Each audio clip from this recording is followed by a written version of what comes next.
Bonjour et bienvenue à la chaîne Mathématiques Science. Aujourd'hui, je prends et expliquer une nouvelle vidéo.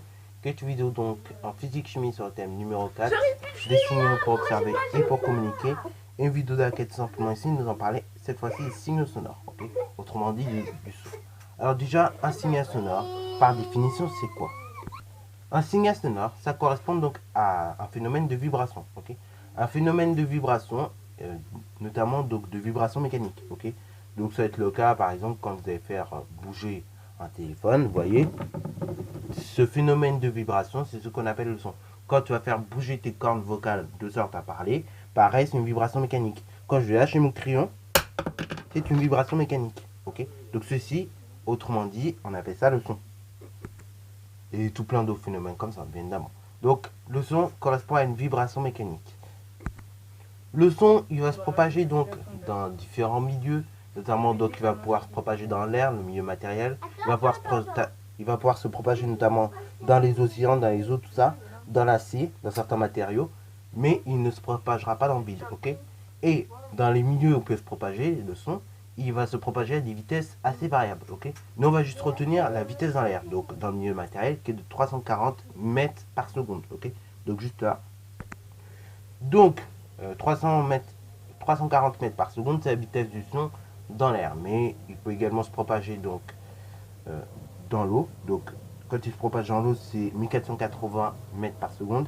Et quand il se propage dans l'acier, c'est en tout cas 5600 mètres par seconde. En tout cas, il faut bien retenir un truc, c'est que le son se propage dans un milieu matériel, c'est-à-dire dans un milieu où il y a de la matière. Ok. Donc, que ce soit dans l'air, dans l'eau ou dans l'acier, et bah, c'est un milieu matériel. Ok. Donc, c'est un milieu où il y a de la matière. Donc, si une valeur qu'on peut vous demander d'apprendre, c'est 340 mètres par seconde, parce que ça correspond à la vitesse du son dans l'air. Alors, 340 mètres par seconde, ça correspond à quoi? Ça veut dire que ton son, dès que tu vas émettre, en fait, ce genre de vibration, voilà, faire tomber un crayon, et bah ce son-là, il va tout simplement parcourir 340 mètres toutes les secondes, ok. Voilà, voilà. Donc 340 mètres par seconde, vous allez me dire, c'est beaucoup moins que la lumière. La lumière en fait 300 000 km, c'est-à-dire 300 millions de kilomètres par toutes les secondes. Et le son en fait quasiment 10 exposant 5, beaucoup moins, ok. Donc c'est-à-dire il en fait 100 000 moins en termes de vitesse. Il parcourt 100 000 moins, enfin 100 000 moins de kilomètres. Mais donc voilà, tout ça pour vous dire, le son parcourt, même si ça vous paraît peu, le son quand même il va très très vite, ok. C'est pour ça d'ailleurs, quand vous avez un orage, vous verrez plus l'éclair avant que d'entendre le tonnerre. Pourquoi? Parce que le son va se propager moins vite que l'air, enfin que la lumière pour être plus précis. Donc en général, déjà si vous arrivez à voir l'éclair, après vous allez avoir le son, ok, qui arrivera. Alors il va arriver beaucoup plus lentement que la lumière, c'est sûr, mais il va arriver quelques secondes plus tard. Ok, donc c'est bien compris tout ça. Le 340 mètres par seconde, ça veut dire en gros que si tu fais un son, et bah ton son, par exemple le son de ta voix, il va parcourir 340 mètres toutes les secondes. Ok, donc le son, c'est ça sa vitesse de propagation dans l'air. Par exemple un oiseau qui chante, voilà, et bah tu peux, pour que tu puisses entendre le chant de cet oiseau, et bah en une seule seconde, le chant de cet oiseau, il va parcourir 340 mètres, ok. Et si toi, tu es à 700 et quelques, si admettons, toi, tu es à peu près 700 km de ça, et bien dans ce cas-là, il faudra à peu près 2 secondes pour que le son de l'oiseau, tu puisses entendre. Voilà, voilà. Donc ça, c'était pour la vitesse donc du son en général. Et là, comme dans la vidéo, on peut vous donner éventuellement en troisième à faire des applications numériques là-dessus. Donc là, c'est plutôt un rappel parce que je l'ai déjà répété et récapité. Et donc, on peut vous demander un certain nombre de choses. Retrouver la vitesse du son. Donc, pour retrouver la vitesse du son, ça sera tout simplement la distance que vous avez divisée par le temps. Ok. Donc, c'est simple. Vous prenez la distance qui sépare les deux objets, admettons. Vous prenez tout simplement le temps qu'il aura fallu pour entendre le son. Et après, ça vous retrouvera la vitesse du son. Ok. Et ça vous permettra éventuellement de déterminer dans quel milieu on est. Soit dans l'air, soit dans l'eau, soit dans l'acier. Deuxième des choses qu'on peut vous demander de faire. Ok. C'est éventuellement retrouver tout simplement la distance. Ok.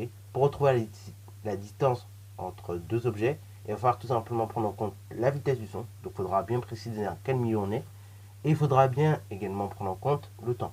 Et en fait, on va faire le produit de la distance, de la vitesse par le temps, ok? De sorte à trouver la distance en question. Troisième chose qu'on peut vous demander à faire également, c'est retrouver le temps. Donc là, retrouver le temps de parcours du son, ça va être tout simplement donc la chose suivante qu'on va prendre. On va prendre la vitesse, ok? La vitesse du son. Donc faudra bien préciser pareil à dire dans quel milieu on est. Et dans un deuxième temps, une fois qu'on est précisé dans quel milieu on est, et donc on retrouvera la vitesse du son comme ça.